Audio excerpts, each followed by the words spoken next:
Well, the chains come off the sprocket.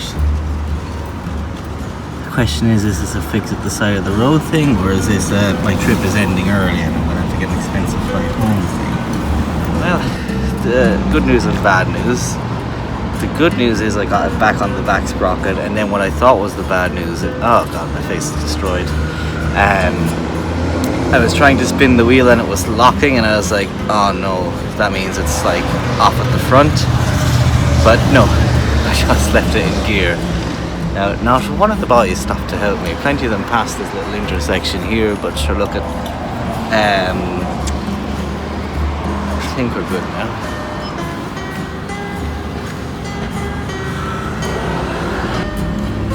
Botheration. So we'll disregard the last two things I said. Some people did come up and help me, and even one lady gave me a litre of water, which was nice. She was like, my daughter's in Dublin, you're from Ireland, if someone was there, I'd hope they would do the same for her. So that was nice. And then also an Italian biker came up and was like, are you okay and stuff, and I was like, oh yeah, I have a van on the way now. We'll get to that in a second. He was like, I'm a friend up the road who can repair bikes, and I showed him the snap chain link, and he was like, oh yeah, that's a shame and stuff. And, you know, he was offering to help. I was like, no, I have the insurance van on the way, but thanks so much. And then another person just came up and was like, is everything okay? And I was like, oh yes, thank you. So yeah, nice people. But yeah, I thought I was in business, but then I rolled the wheel around a few times and found snap chain link, which is unfortunate, but it's all part of the adventure, isn't it? So I have a van on the way. Hopefully they can there's 2 Royal Enfield shops within 30 kilometers of here, so hopefully they can drive me to one in the morning, and yeah, we'll swap the chain out.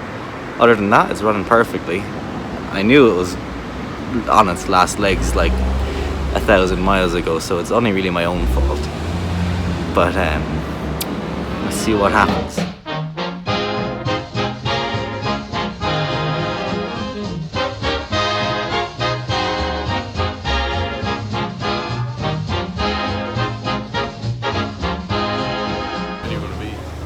Anything you want it to be.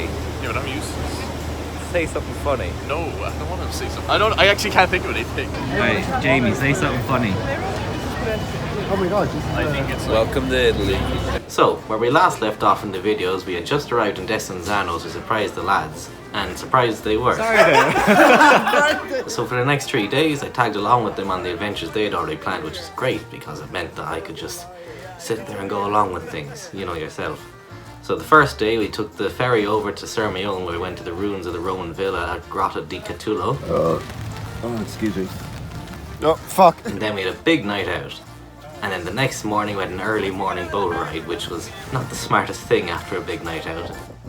After that boat ride and time in the sun, we got the train to Gardaland, which is like a big amusement park, you know, roller coasters, Ferris wheels, all that jazz, and it was great. Now, you might think me a daredevil going on the little Bullet 500 around Europe, but I'm actually not the biggest fan of roller coasters and amusement park rides. But at the end of the day, I did go on some roller coasters, which was good fun. One of them was called Mammoth, and the lads were all saying it was the best one they'd been on all day. It was also the first one I had been on all day, so, you know, I picked the right one apparently. So then I said arrivederci to the lads as they were heading on to Florence to look at the Colosseum and whatnot. Hello, it's present day me. You're wondering why I'm wearing this Fowler Tube scarf from Trendhim, that company that sent me this on a couple months ago. Well, it's not for advertising reasons this time. It's actually bloody cold. It's about -2 out.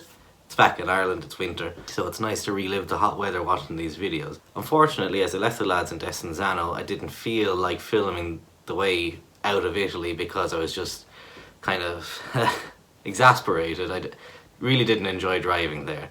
I had set my sights on a place just inside the Swiss border that I was going to stay for the night. I was about 20 kilometers away, just entering the town of Como, when the incident occurred.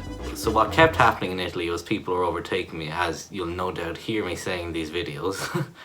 But this time it was one of those big Ford Raptor trucks, you know the kind. They kind of 3 cars wide, 5 cars long. They've no business being that way, but that's neither here nor there. We're going to represent that with this zebra truck, bear with, and then we're going to have my bike represented by this little fella. Now I know exactly what you're thinking. Brendan, how can this be an accurate representation of it? This is clearly a V-twin. And the answer to that, I don't know. What happened was, we're on those, you know those switchbacks, but they're kind of in towns. I think I have a Google Maps of it there, it looks like that. So we're going down along, and the familiar thing was happening where the truck is right behind me, getting closer and closer, as often kept happening, and I could see the corner was coming up. So I moved into the right for him, and he was taking my space. This is just what happens there. And then I hit a dip as I was moving into the right, sort of like a sewer pipe or something like that, and I heard this god-awful clunk as the guy drove past me. And I was like, oh God, what was that? So I kept going on, your man is gone. I don't know if I really need to demonstrate this with these, but I thought they'd make for fun. So I'm driving along and I'm like, okay, well, we still have power. Maybe it was just like the center stand, or God forbid it was like the sump plug broke again, but no, it wasn't that, because otherwise I'd be slipping on myself, wouldn't I? So we're going downhill the whole time, bear that in mind, and we get up to some traffic lights and I stop and I'm like, okay, it all seems good. And I see like a little alleyway I can turn into, so I said I'll go into there after traffic lights go back green. So the traffic lights go green and I go down and I turn in that way, pull in for a second. It's still on the side of the road, so I kind of look left, look right at the bike. It all looks okay there. And then I have another prop.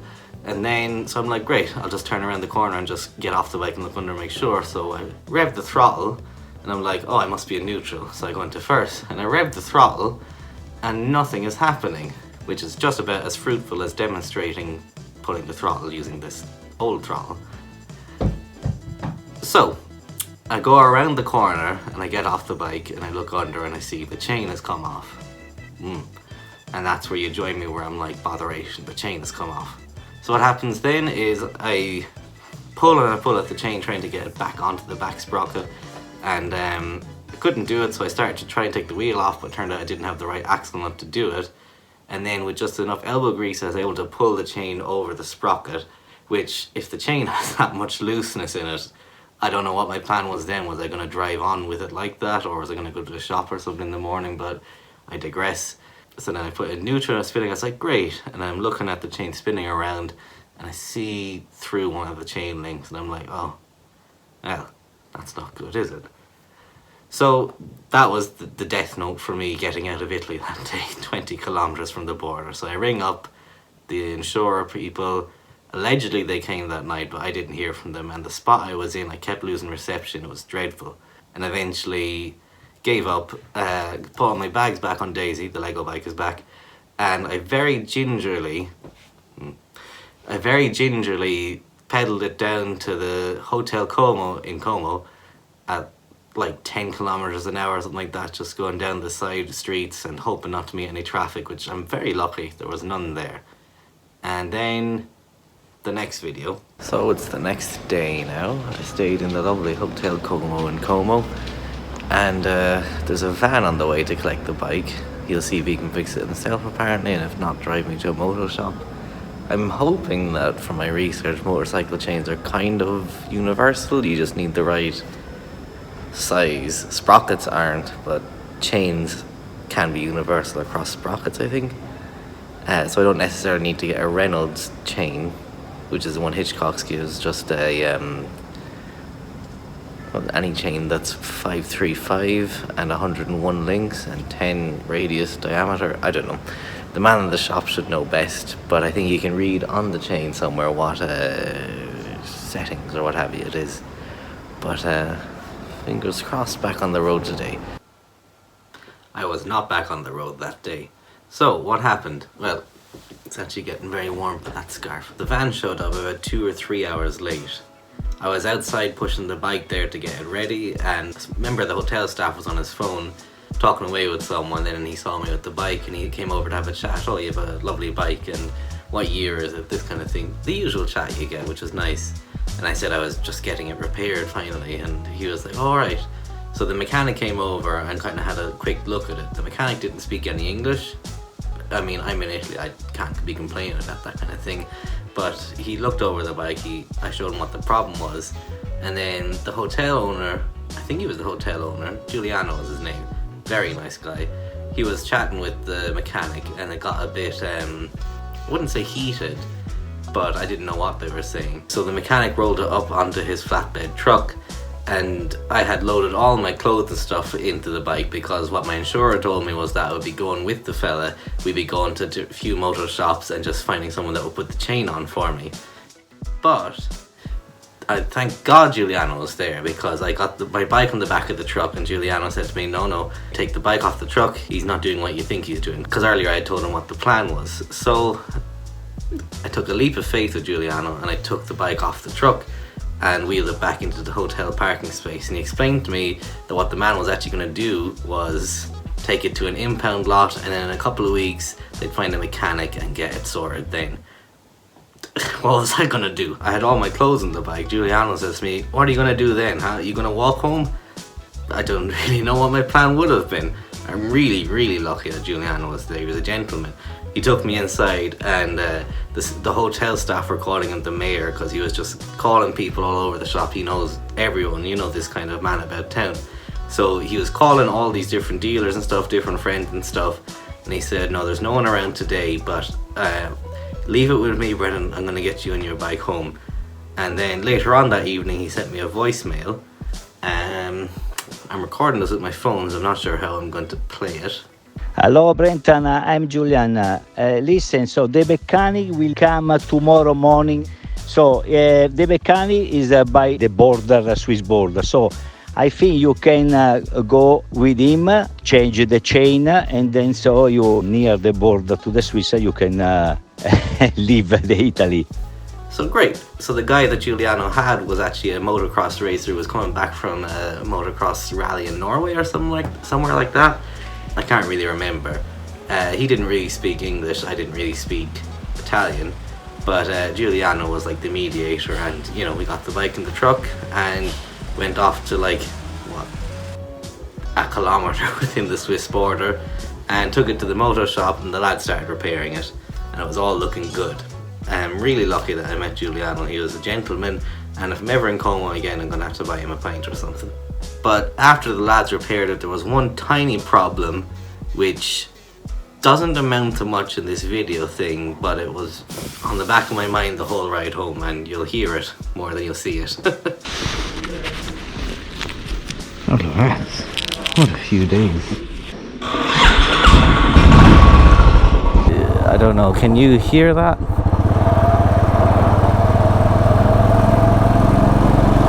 There's like this noise, I don't like it. Honestly, I just want to get the bike home, and I feel like this chain is slightly wider than it should be, and maybe it's grinding against parts of the inside. I saw a little puff of smoke. It's hard to know, is that just the chain lube burning up or something, or is it something worse? So I'm just gonna go back and find out. Hopefully they're still open, and hopefully I can explain it to them. There's definitely a noise, but I'm gonna cautiously go on because they're not open again for a few hours. Such is the way. And well, it seems to straighten out once I'm going straight. It's just when I'm taking off, I put some oil in. I don't know.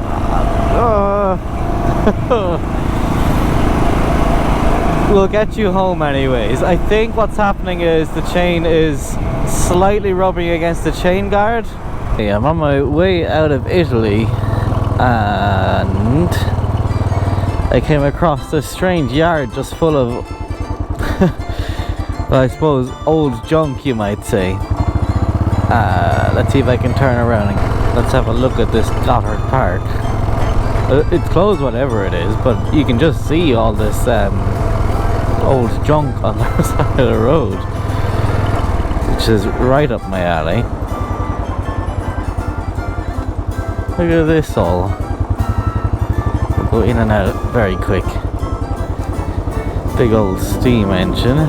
Some anti-aircraft M2 Brownings. A nice old Ural. Diesel engine. Old military cars, anti-tank. Not anti-tank, what are they called? Armoured cars. Is it a Ural? It is. Or a Dnepr, or one of them. How strange, with a Browning or some such on it. And you have an old traction engine. I feel like maybe I wasn't supposed to drive in there. A lot of old steam engine type things. Big old boat. I'm gonna say a MiG, but I don't actually know. Oh, we've gone off the car park. Yeah, old steam engines and contraptions and helicopters and diesel engine from a submarine, maybe? Plenty more back there, but as you know, we were in dire straits, so we don't really have time to stop and have a proper look. So let's get out of here. Literally just a bunch of old junk on the side of the road, but that's right up my alley of things I like to see.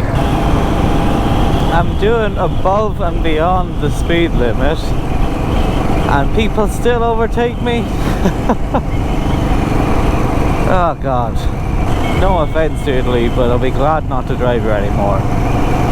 This new chain seems to be fine. Sometimes I hear the slight noise when I'm accelerating, but we're gonna press on. Okay, sirrah, sirrah. Second I get home, swapping out everything. But for now, this is working. I think it's just scraping against the chain guard slightly, which, you know, not great, but it's not catastrophic. It turns around smooth, and it makes the wheel drive, which is all that a chain really needs to do. Prefer it without the scraping noise, but it only happens when accelerating, so I'm not really sure exactly what it is. Like when I set at a speed, you can't hear it now, but I'm not sure if you know the difference from the helmet, camera, and microphone. I do apologise for my deflated spirits today, but once we're out of Italy and onto French roads again, I think I'll be happy, because Italy is a beautiful country, but I don't think visiting it on a bullet is the right way to do it, unfortunately. Or really visiting it by driving, unless you're a native. Because speed limits seem like slightly slower than they should be, and as a result, people are just really wanting to pass you out, and I don't really feel safe here. And I don't want a repeat of what happened. So, you know, before I move aside to let people across, but now I'm gonna, you know, hold my ground. For now, I really only have one objective. Let's get Daisy home and get her fixed up better again. She needs new sprockets. We're gonna get her home though. It's gonna be okay.